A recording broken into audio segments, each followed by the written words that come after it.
In modern corporations and in modern government, playing the game has become more important than actually dealing with reality.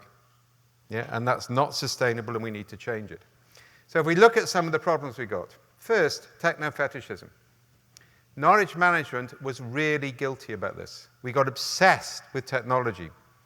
Yeah, the famous Nanaka model, the Seki model, then became Bar, the model that launched 1,000 failed knowledge management initiatives, because it assumed that tacit knowledge could be made explicit.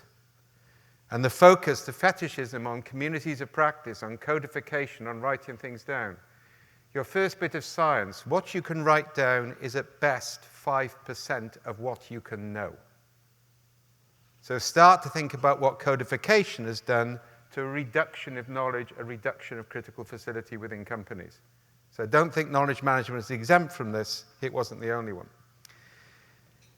The modern one as well, the reduction of artisan capability to a simplistic manufacturing process. The latest on this is design thinking, where designers, if you look at it traditionally, look at architects, look at even visual design, you're talking about 5 to 10 years of apprenticeship.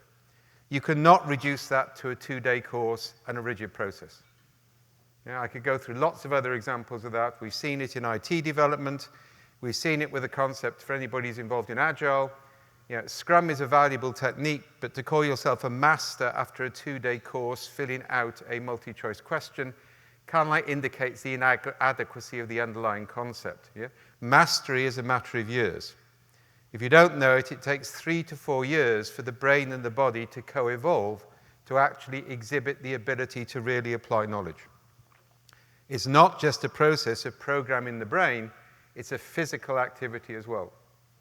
In Australia, very sensibly, they don't let children drive cars with other than elderly relatives for 2 years after they pass their test, because it takes 2 years for the brain and the body to co-evolve to the point where you can drive and pay attention to a conversation, and that reduces accidents.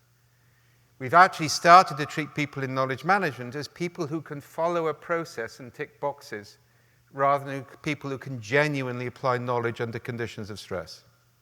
We desperately need people who understand enough theory to create novel practice.